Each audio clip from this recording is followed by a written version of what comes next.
11వ మాట, కీర్తనలు 30:11. నా ప్రాణము మౌనముగా నుండక నిన్ను కీర్తించినట్లు నా అంగలార్పును నీవు నాట్యముగా మార్చి ఉన్నావు. దేవునికి స్తోత్రం. హల్లెలూయా. అంగలార్పు గురించి ఈ టాపిక్ మీద ఈరోజు వాక్యాన్ని మనము కొన్ని మాటలు నేర్చుకోబోతున్నాము. ఇప్పుడు లెంట్ డేస్లో ఉన్నాము. లెంట్ డేస్ అంటే శ్రమల కాలము అని, శ్రమల దినాలలో ఉన్నాము. యేసుక్రీస్తు ప్రభు శ్రమల దినాలు అంటే వినండి, జాగ్రత్తగా వినండి, కొంత సమాచారం ఇవ్వడానికి ఇష్టపడుతున్నాను. శ్రమల కాలము అంటే యేసుక్రీస్తు ప్రభువు సమాధి నుంచి తిరిగి లేచే పునరుత్థానానికంటే ముందు, సిలువ కంటే ముందు 40 రోజులు ముందు వచ్చేది భస్మ బుధవారం. మొన్న బుధవారం నాడు భస్మ బుధవారం అంటారు. ఈ భస్మ బుధవారము నుండి 40 రోజులు ఈ శ్రమల దినాలు అని లెక్క పెడుతూ క్రైస్తవ లోకంలో జరిగిస్తూ ఉన్నారు. ఇది ఆచారంగా కాకుండా ఆత్మీయంగా దేవునికి సమీపముగా వచ్చే విధానంలో ఉపవాసాలు ఉండి ప్రార్థనలు చేస్తూ దేవునికి సమీపముగా జరిగే కాలము ఈ శ్రమల కాలం, లెంట్ డేస్. లెంట్ డేస్లో మనము ఎక్కువగా దేవునికి సమీపించాలి. కారణం ఏదైనా మనము దేవునికి సమీపంగా చేరే అవకాశాన్ని మనం తప్పక వినియోగించుకోవాలి. ఈస్టర్కు ముందు సుమారు 6 వారాల ముందు, మనం 6 వారాలు వెనకకి వెళ్తే లెంట్ అంటాం, భస్మ బుధవారం వస్తుంది. ఈ 40 రోజులు ఉపవాస ప్రార్థన చేయొచ్చా, ఉపవాసము ఉండొచ్చా, ఈ శ్రమల కాలంలో ఉపవాసం ఉండొచ్చా అనే ప్రశ్నకు సమాధానం ఏంటంటే ఉపవాసం ఉండొచ్చు. ఈ టైంలోనే కాకుండా దేవుడు నిన్ను ప్రేరేపించిన ప్రతిసారి ఉపవాసం ఉండొచ్చు. ఒకరోజు ఉపవాసం ఉండొచ్చు, 3 రోజులు ఉపవాసం ఉండొచ్చు, 7 రోజులు ఉపవాసం ఉండొచ్చు, 10 దినములు ఉపవాసం ఉండొచ్చు, 21 రోజు ఉపవాసం ఉండొచ్చు, 31 రోజులు 30 రోజులు ఉపవాసం ఉండొచ్చు, 40 రోజులు ఉపవాసం ఉండొచ్చు, 50 రోజులు కూడా ఉపవాసము ఉండొచ్చు. దేవుడు నిన్ను ప్రేరేపించినప్పుడు, లేదా నీ జీవితంలో ఏదైనా కఠినమైన సమస్య ఎదురైనప్పుడు దాని కొరకు నువ్వు ఉపవాసం ఉండి ప్రార్థన చేయొచ్చు. ఈ లెంట్ డేస్లోనే ఖచ్చితంగా ఉపవాసం ఉండాలి, సంవత్సరానికి ఒకసారి ఉపవాసం ఉండాలి అనేది ఇది ఆచారాన్ని పాటించడం కాకుండా దేవుడు నిన్ను ప్రేరేపించిన ప్రతిసారి ఉపవాసం ఉండి ప్రార్థన చేయాలి అని బైబిల్ సపోర్ట్ చేస్తుంది. అట్లా అని చెప్పి లెంట్ డేస్లో ఉపవాసం ఉండొద్దా అంటే ఉండొచ్చు. దీనిని, ఈ అవకాశాన్ని, ఈ ఛాన్స్ను మిస్ చేసుకోకుండా ఉపవాసం ఉండి దేవునికి మరింత సమీపంగా వచ్చే అవకాశం. కాబట్టి ఉపవాసం తప్పకుండా ఈ లెంట్ డేస్లో ఉండాలి.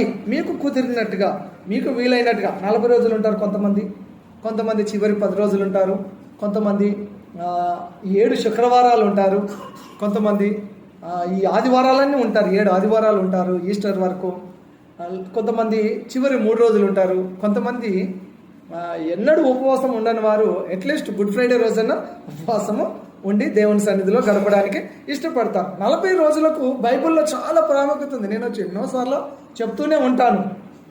40 అనే సంఖ్యకు బైబిల్లో చాలా ప్రాముఖ్యత ఉన్నది. యేసుక్రీస్తు ప్రభువు సిలువకు వేసి చంపబడి ఆయన సమాధి చేయబడి తిరిగి ఆరోహణమైన తర్వాత శిష్యులు 40 గంటలు ఏమి తినకుండా ఉపవాసం ఉండి దేవుని కొరకు, దేవుని ఆదరణ కొరకు కనిపెట్టారు అని కొన్ని కామెంటరీస్, పెద్దలు, భక్తులు చెప్తూ ఉంటారు. 3వ శతాబ్దంలో దీనిని 40 గంటలకే చేంజ్ చేశారంటే 6 రోజులకు మార్చారు.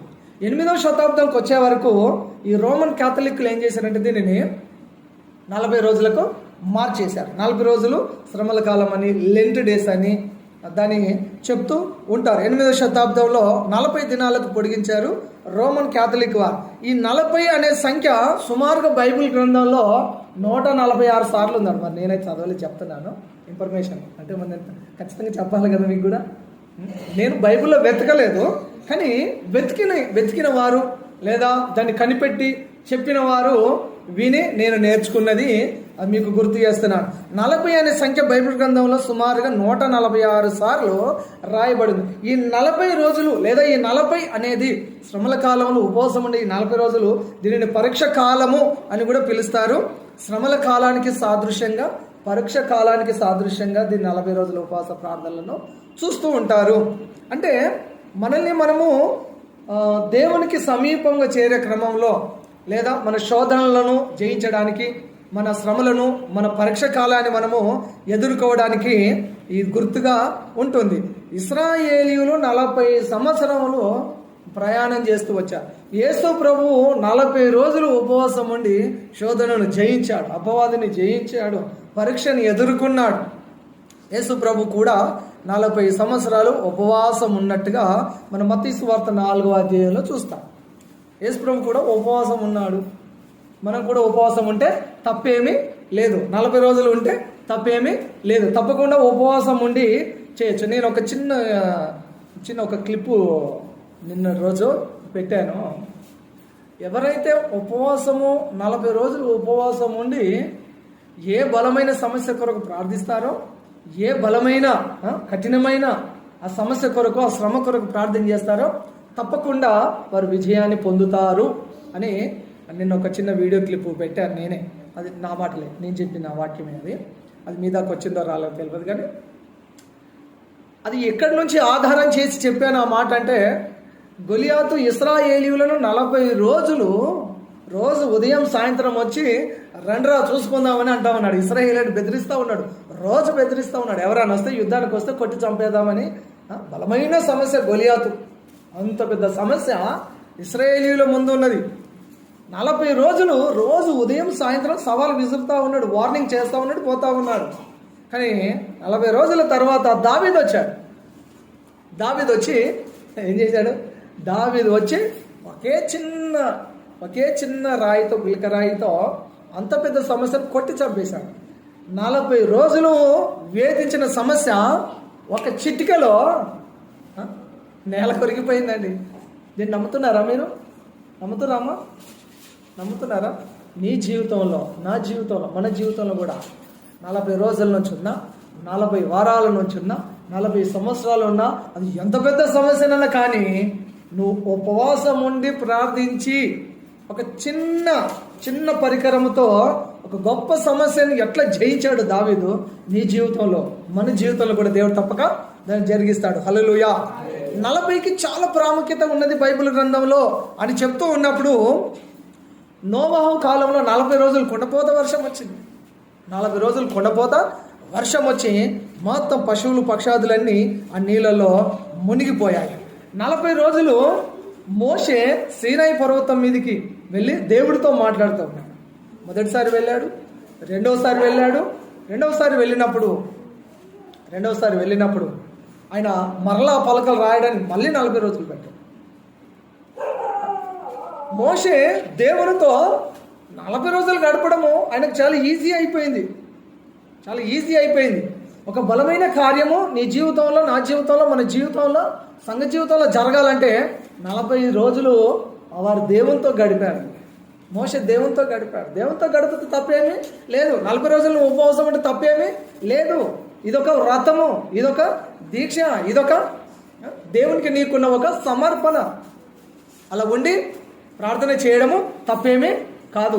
ఉపవాసం ఉండొచ్చా, ఇది ఆచారమా, ఇవన్నీ అవసరం లేదు. నీకు దేవుని సన్నిధిలో నీవు గడపడానికి నీకు ఒక అవకాశం వచ్చింది. ఇది లెంట్ డేస్ మనం పాటించమండి, ఈ ఉపవాస కాలాలు మనం పాటించమండి అంటే ఇంకెప్పుడు పాటిస్తాం చెప్పండి? ఎప్పుడు పాటిస్తాం? ఇంకా ఇది లెంట్ డేస్ మనది కాదంటారు, అది క్రిస్మస్ తిండి తాగుతామంటారు, అది గుడ్ ఫ్రైడే నిమ్మరసం మజ్జిగ తాగుతామంటారు. ఇక మిగతా రోజులలో ఇంకెప్పుడండి ఉపవాసం ఉండేది? అవకాశం వచ్చింది, దీనిని సద్వినియోగం చేసుకోవాలి సంఘం. అవకాశం వచ్చింది, దేవునితో గడిపే సమయం వచ్చింది, దీనిని మనం తప్పకుండా ఉపవాసం ఉంటామా?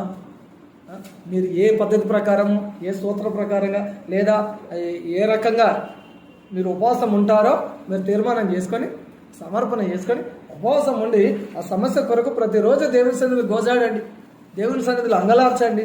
అంగలార్పు గురించి ఈరోజు వాక్యం చెప్తున్నాను. అంగలార్చండి. సమస్య ఎట్లా రాదో మీరే చూస్తారు, మీరే చెప్తారు. హల్లెలూయా. సమస్య ఎలా రాదో మీరే సాక్ష్యం చెప్తారు. దేవుడు గొప్ప కార్యం నా జీవితాలు చేశాడని చెప్తారు. నేను పోయిన వారం అదే చెప్పాను కదా, యేసయ్య పాదాలు పట్టుకొని ఏడుద్దాము. ఏడ్చిన వాళ్ళ కన్నీరు విడిచిపెట్టి వెళ్ళిపోతాడా దేవుడు? దేవుని దగ్గర ఏడిస్తే ఆయన మన కన్నీటిని దాటి వెళ్ళిపోతాడా? ఎన్నో వివిధ ఉదాహరణలు చెప్పి వాక్యంలో ఉన్న సంఘటనలు చెప్పి మిమ్మల్ని మోటివేట్ చేశాను, ప్రోత్సహింపజేశాను పోయిన శుక్రవారం. ఈరోజు 40 రోజులు యోనా నినేవేకు ప్రకటన చేశాడు. 40 రోజులు తిరిగి ప్రకటన చేశాడు. ఒక్క ప్రకటనకు వారందరూ మోకాల మీదకి వచ్చారు. దేశంలో పిల్లలు పెద్దలు రాజు దగ్గరికి కటిక పేదవాడి వరకు పశువులు కూడా ఉపవాసం ఉన్నారు. ఆ ఒక్క ప్రకటనకు ఉపవాసం ఉన్నారు. దేవుడు వారి మీదకించి కీడునంతా తొలగించాడు, వారి మీదకి శాపం అంతా కొట్టివేసేసాడు. దేవుడు తన మనసును మార్చుకున్నాడు ఉపవాస ప్రార్థన ద్వారా. నీవు నేను మనం ఉపవాసం ఉంటే మన మీదకి ఏ శాపం రాకూడదు, ఏ కీడు రాకూడదు, వాటన్నిటిని తప్పించగలిగిన దేవుడు మన దేవుడు. కాబట్టి 40 రోజులకు చాలా ప్రాముఖ్యత బైబిల్ గ్రంథాల్లో మనము చూస్తాము. ఇశ్రాయేలీయులకు మొదటి రాజు సౌలు 40 సంవత్సరాలు పరిపాలించాడు. రెండవ రాజు దావీదు 40 సంవత్సరాలు ఇశ్రాయేలీయులను పరిపాలించాడు. మూడవ రాజు సొలొమోను 40 సంవత్సరాలు ఇశ్రాయేలీయులను పరిపాలించాడు. 40 సంవత్సరాలు సమాధానము కలిగి పరిపాలన చేస్తూ ఉన్నారు. ముగ్గురు తలోగా 40 సంవత్సరాలు సమాధానంగా పరిపాలన చేస్తూ వచ్చారు. బైబిల్ గ్రంథము మన చేతిలో ఉన్న ఈ జీవ గ్రంథము 40 మంది ప్రవక్తలు రాశారండి. ఎంతమంది రాశారు బైబిల్ని? 40 మంది రాశారండి. 40 మంది ప్రవక్తలు పరిశుద్ధాత్మ అగ్ని చేత శక్తి చేత ప్రేరేపించబడిన వారై దేవుడు వారి చేత రాయించాడు. 40 మంది ప్రవక్తలు బైబిల్ గ్రంథమును రాశారు. దేవునికి స్తోత్రం, హల్లెలూయా. 40 రోజులు ఉపవాసం అంటే అంటే సమీపము, వాసము అంటే నివసించడం, దేవునికి సమీపముగా నివసించడానే ఉపవాసం అంట. ఉపవాసము అంటే మన ఆత్మను బలపరచుకోవడం. రోజు శరీరాన్ని బలపరుచుకునే పనులే చేస్తాం, కానీ ఆత్మను బలపరుచుకునే పని 40 రోజులు ఉపవాసం అంటే ప్రార్థన చేయొచ్చా చేయకూడదా అనే దానికి సమాధానాలు వాక్యంలో నుండి మీ ముందు ఉంచాను. ఆత్మను బలపరచుకోవడం ఉపవాసం అంటే ఆహారానికి దూరంగా ఉండడం మాత్రమే కాదు, దేవునికి దగ్గరగా మారడం కూడా. ఉపవాసం అంటే ఆహారానికి దూరము ఉండడం మాత్రమే కాదు, దేవునికి దగ్గరగా, దేవునికి క్లోజ్గా రావడం, దేవునికి చాలా క్లోజ్గా రావడం ఉపవాసం.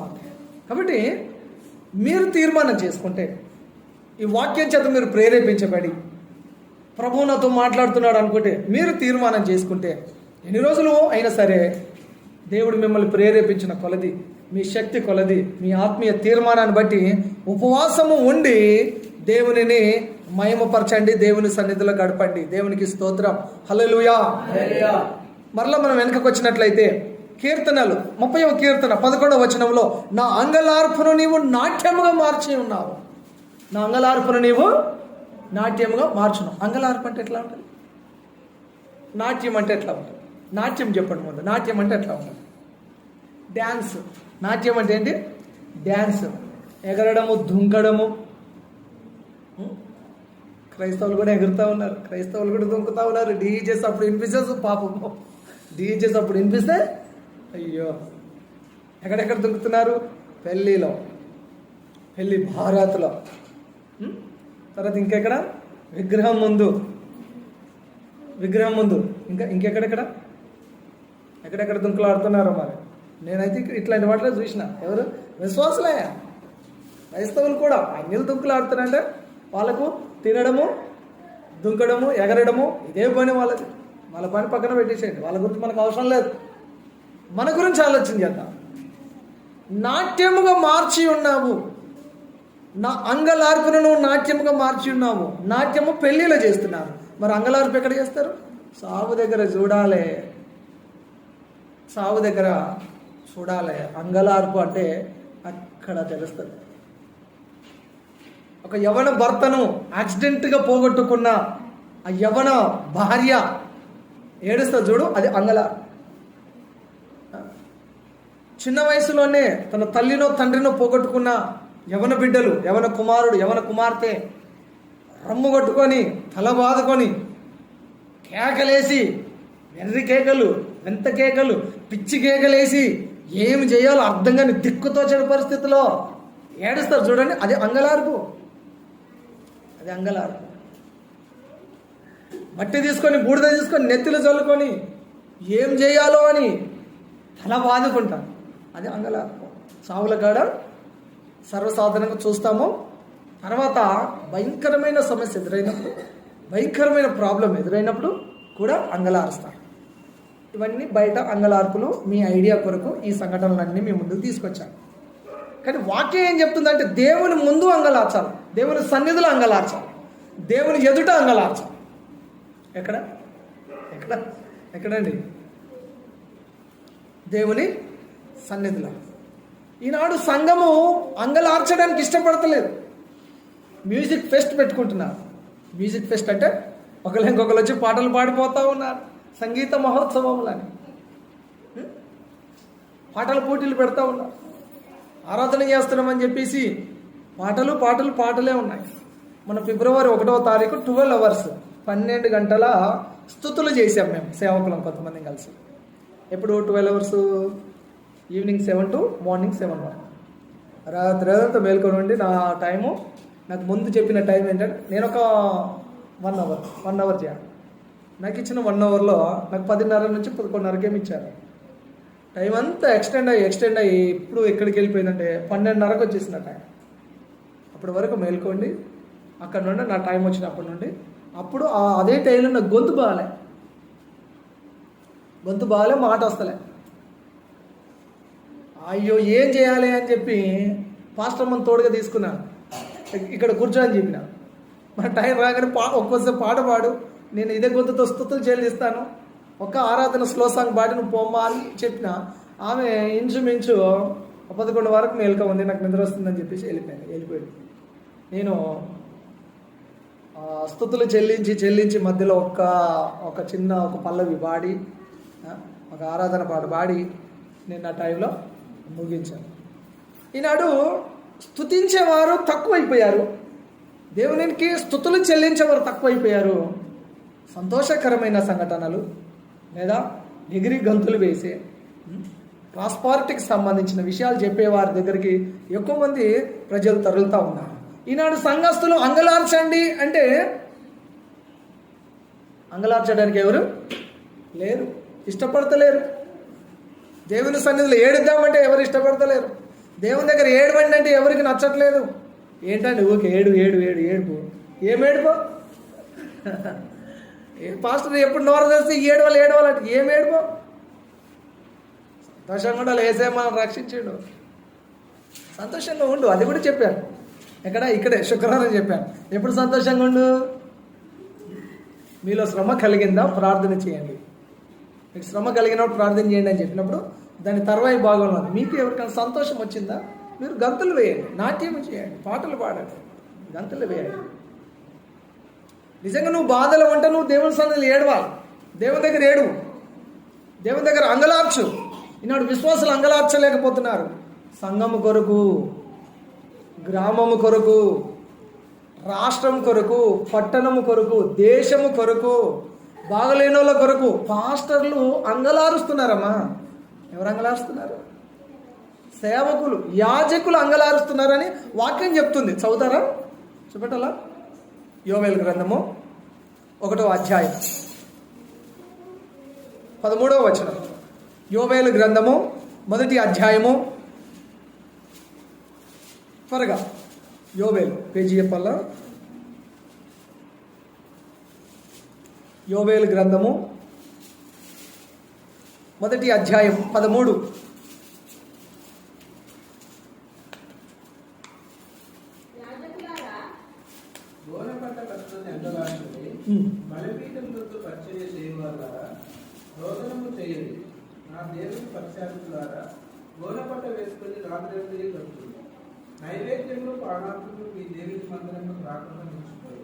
చాలా 9వ వచనం కూడా ఒకసారి చదువుతావా? నైవేద్యము పానార్పణలు యెహోవా మందిరంలోకి రాకుండా నిలిచిపోయాడు. యెహోవా పరిచర్య యాజకులు అంగలార్చుచున్నారు. యెహోవా పరిచర్య చేయు యాజకులు అంగలార్చుచున్నారు. ఎవరు అంగలార్చుతున్నారని వాక్యం చెప్తుంది? మీరు అంగలార్చుతున్నారని దేవుని వాక్యం చెప్తుంది. విశ్వాసులకు చాలా ఫెసిలిటీస్ ఉన్నాయండి అమ్మా. విశ్వాసులకు చాలా ఫెసిలిటీస్ ఉన్నాయి. పాపం చేసినా కూడా మమ్మల్ని అడిగేటోళ్ళు లేరు అన్నట్టుగా పాపం చేస్తారు. తిన్నా తాగినా చిట్టిన కొట్టినా మమ్మల్ని అడిగేటోళ్ళు లేడు. విశ్వాసులకు సంఘస్థులకు చాలా ఫెసిలిటీస్ ఉన్నాయి. కానీ యాజకుడికి అట్లా లేదట. యాజకుడికి అట్లా లేదు. యాజకునికి ఇవ్వబడిన బాధ్యత, యాజకునికి ఇవ్వబడిన రెస్పాన్సిబిలిటీస్ అతడు తప్పక చేస్తాడు.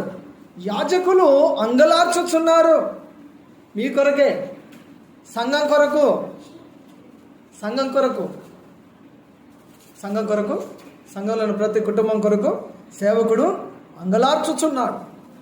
అంగలార్పు, ఈ మాటలు మనము బైబిల్లో చూస్తాం. అంగలార్పు విద్య నేర్చుకోవాలట దేవుని పాదాల దగ్గర. ఇర్మియా గ్రంథం 9:1 ఒకసారి చదువుతారా? గబగబ ఒక 2-3 వచనాలు చదవండి అంగలార్పు గురించి. ఇర్మియా 9:1. నెక్స్ట్ మరొకరు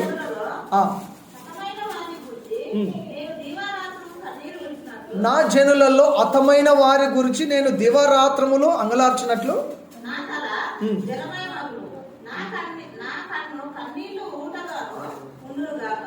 చాలా ఇర్మియా మాట్లాడుతున్నాడండి. నా జనులు సమస్యలో ఉన్నారు, నా జనులు మరణానికి దగ్గర ఉన్నారు, నా జనులు సమస్యల చేత కొట్టుమిట్టాడుతూ ఉన్నారు, వాళ్ళ కొరకు నేను ఏడ్చి అంగలార్చి నా తల జలమయముగా మారిపోయింది అంటున్నాడు భక్తుడు. నా తల జలమయముగా మారిపోయింది. కన్నీటి ప్రవక్త, విలపించు ప్రవక్త అనే పేరు ఆయనకు రాయబడింది. ఇర్మియాకు విలపించు ప్రవక్త, కన్నీటి ప్రవక్త అనే పేరు ఆయనకు వచ్చింది. ఆయన రాశాడు విలాప వాక్యాలు. ఇప్పుడు తెరవండి విలాప వాక్యాలు. ఆయన విలపించే ప్రవక్త విలాప వాక్యాలను రాశాడు. విలాప వాక్యాలు 2:19 ఆయన మరొక మాట చెప్తున్నాడు. ఒకసారి చదవండి.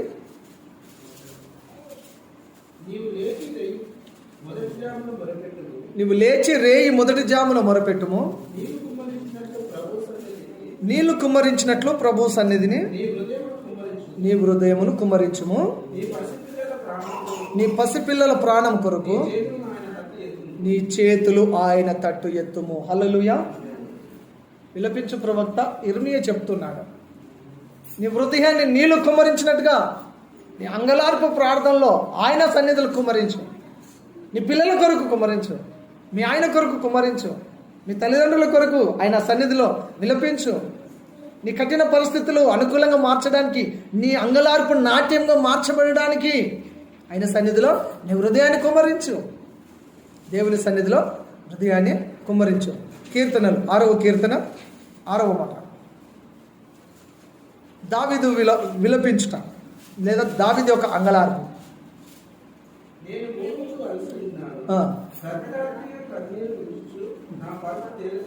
ప్రతి రాత్రి కన్నీరు విడుచుచు నా పరుపు తేలు చేయుచున్నాను,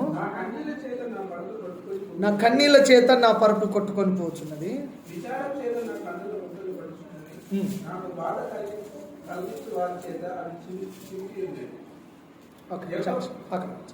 అక్కడ మనము దావీదు యొక్క అంగలార్పు, దావీదు యొక్క రాత్రి అంతా ఏడుస్తూనే ఉన్నాడట, అంగలారుస్తూనే ఉన్నాడట.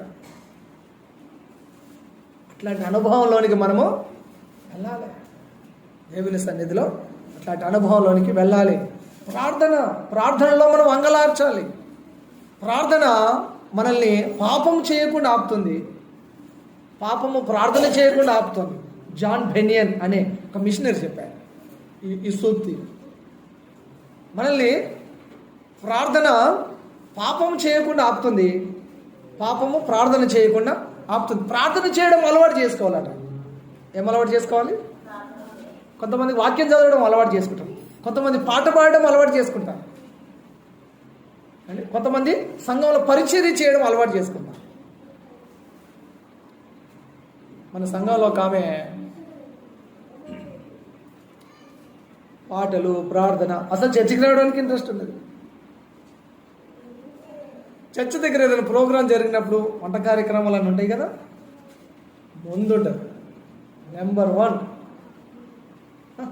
పాస్టర్ నేనే సర్టిఫికెట్ ఇస్తున్నాను. తను నెంబర్ 1, ఫస్ట్ నుండి లాస్ట్ వరకు వండి వడ్డించి చేసి పోతారు. సంఘంలో ఆమె ఈ సంఘ పరిచర్య అలవాటు చేసుకుంది. మొన్న ఒకరోజు అంటుంది, మేము చేస్తాం కానీ అన్న ఎవరు సహకరించారన్న. నేనన్నాను, వాళ్ళు సహకరించారు వీళ్ళు సహకరించారు కాదు, వాళ్ళు వీళ్ళు సహకరించడం కాదు, నీవు చెయ్యాలి అని సమర్పించుకుంటే చేసి అందరికి పెట్టేసి, ఇంతకాలం పెట్టినావు కదా అట్లనే పెట్టేసి. పాట పాడది ఫస్ట్ నేను వచ్చిన 2010లో వచ్చినప్పుడు, అప్పుడు ఏం చేసేదంటే ఆమె, అన్న ఈ పాట పాడన్నా అని చెప్తుండే నాకు. అన్న ఈ పాట పాడన్నా, అన్న ఈ పాట పాడన్నా అని ఆ పాట పేరు చెప్తాడు. ఆశ కలిగి అడుగుతుంది కదా. పాట కొంతమందికి ఇట్లా అలవాటు ఉంటుంది. ఎట్లా అలవాటు? పాట చెప్పి పాడించుకోవడం అలవాటు. ఇప్పుడు 2010లో సరే ఆమెకి ఇష్టమైన పాట ఏమో అనుకొని పాడుతుంది. అప్పుడు చాలాసార్లు పాడినా. సరే వాళ్ళకి ఇష్టమైన పాటలు పాడితే వాళ్ళకు సంతోషం, నాకు సంతోషం. ఇంకేమో 2015లో వచ్చిన ఇక్కడ ఎవరు నన్ను ఈ పాట పాడాను ఆ పాట పాడాను నన్ను ఎవరు పాట అడిగి పాటించలేదు. ఇక్కడ మీరే పాడుకున్నారు. నేను పాడిన పాటలు మీరు వెనకాల నేర్చుకున్నారు. ఇప్పుడు కూడా ఇక్కడ పాడుతూనే ఉన్నాను నేను. ఇప్పుడు కూడా కొత్త కొత్త పాటలు పాడుతూనే ఉంటా. మీరు వింటారు, నేర్చుకుంటారు, లేదా గ్రూప్లో పెడితే వింటారు, చూస్తారు, నేర్చుకుంటారు. మంచి ఆత్మీయ పాటలు పాడతారు. ఒక రూమ్లో వెనకాల మేముంటుంటే ముందు రూమ్లో చర్చ్ ఉండేది 2010లో. ఆ పాట పాత పాట, ఆ పాట అడిగి పాడించుకునేదా. ఇక సర్లే పాడతారేమంటే ఇక ఆమె ఏనాడు పాట పాడది. ఏనాడు ఆమె ఈ ఆత్మీయ విషయాలు ఆమె పెద్దగా ఇంట్రెస్ట్ ఉండదు. కానీ సంఘ పరిచర్య విషయంలో మాత్రం నెంబర్ 1 అండి. ఆమె ఏం అలవాటు చేసుకుంది చెప్పండి? సంఘ పరిచర్య అలవాటు చేసుకుంది. కానీ ఈరోజు నేనేం చెప్తున్నానంటే, సంఘ పరిచర్య చేయడము అలవాటు చేసుకోవడం మంచిదే, పాటలు పాడడం మంచిదే, ఇవన్నీ అలవాటు చేసుకోవాలి. పాటలు పాడడం అలవాటు చేసుకోవాలి, మంచిదే. వాక్యం చదవడం అలవాటు చేసుకోవడం మంచిదే. కానీ ప్రార్థన చేయడం అలవాటు చేసుకోవాలి. ఇది అలవాటు చేసుకుంటలేదు చాలామంది. ప్రార్థన చేయడము అలవాటు అయితే నీకు పరిశుద్ధత వస్తుంది. ప్రార్థన చేయడం నీకు అలవాటు అయితే బైబుల్ చదవాలనిపిస్తుంది. ప్రార్థన చేయడం నీకు అలవాటు అయితే నీకు ఉపవాసం ఉండాలనిపిస్తుంది. ప్రార్థన చేయడం నీకు అలవాటు అయితే సంఘ కార్యక్రమాలన్నీ తప్పక పాటించగలుగుతావు. సంఘ చర్చ్ ప్రోగ్రామ్స్ అన్నిటిని నువ్వు తప్పకుండా హాజరవుతావు. ప్రార్థన చేయడం నీకు అలవాటు అయితే ఆయన చెప్పిన ప్రతి ఆజ్ఞను నువ్వు తప్పక పాటిస్తావు. ఈ ప్రార్థించడం ఆపేస్తే ఇవన్నీ ఆగిపోతాయి, సమస్యలు స్టార్ట్ అవుతాయి. ఇవన్నీ ఆగిపోయి సమస్యలు స్టార్ట్ అవుతాయి. కాబట్టి ఏం అలవాటు చేసుకోవాలి? తాగుబోతులకేమో తాగుడు అలవాటు, వాడని మానలేడు. క్రైస్తవుడికి ప్రార్థన అలవాటు, బైబిల్ చదవడం అలవాటు, చర్చికి పోవడం అలవాటు. ఇది మానలేము. ఇది మనకు వాడుక అయిపోయింది. యేసుప్రభు వాడుక చొప్పున ప్రార్థన చేస్తానికి వెళ్ళేవాడు, యేసుప్రభు వాడుక చొప్పున దేవాలయం వెళ్ళేవాడు, యేసుప్రభు వాడుక చొప్పున బైబిల్ చదివేవాడు లేదా బోధించేవాడు, వాడుక చొప్పున కొండకు వెళ్ళి ప్రార్థన చేసేవాడు. ఇది మనకు వాడుకగా లేదా దీని అలవాటుగా మారిపోవాలి మన జీవితంలో. ప్రార్థన అనే కంచె మన ఇంటి చుట్టూ ఉంటే సాతానుడు నిన్ను నీ ఇంటిని ముట్టాడు. హల్లెలూయా. అదే ప్రార్థన అనే కంచె మన ఇంటి చుట్టూ లేకపోతే సాతానుడు ఇంట్లోకి వచ్చి సింహాసనం వేసి కూర్చుంటాడు. ఇల్లంతా గలిబిలి గందరగోళం. సాతానుడు మళ్ళీ నీ ఇంటిలో నుండి మన సింహాసనాన్ని కూల్చి బయటికి పారదోలాలంటే నీ ఇంటిలో మరలా ఏముండాలి? ప్రార్థననే ఉండాలి. కాబట్టి అంత శక్తివంతమైన ప్రార్థనను నిర్లక్ష్యం చేయొద్దు. ప్రార్థనలో అంగలార్చాలి, దేవుని సన్నిధిలో అంగలార్చాలి.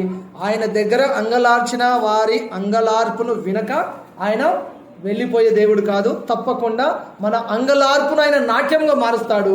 మీ జీవితంలో, మీ కుటుంబంలో మీ అంగలార్పును కొట్టివేసి దేవుడు నాట్యముగా, సంతోషముగా మార్చును గాక. నీ దుఃఖ దినములను సంతోషంగా మార్చును గాక. అటువంటి కృప దేవుడు మనకు దయచేయును గాక. ఆమె ప్రార్థన చేసుకుందాం. ఒక నిమిషం తలలో వచ్చి కళ్ళు మూసుకొని ప్రార్థన చేసుకుందామా? స్తోత్రం యేసయ్య, వందన వందన వందన. అందరం ఒక్కసారి అడుగుదామా? అంగలార్పు నాకు నేర్పుతాను. నీ సన్నిధిలో అంగలార్చడం, నీ సన్నిధిలో రోధించడం, నీ సన్నిధిలోనే అంగలార్చడానికి. ఇర్మియా, నా తల జలమయముగా మారిందంట. విలపించు ప్రవక్తగా ఉన్నారు. యాజకులు అంగలార్చుచున్నారని యోవేలు ప్రవక్త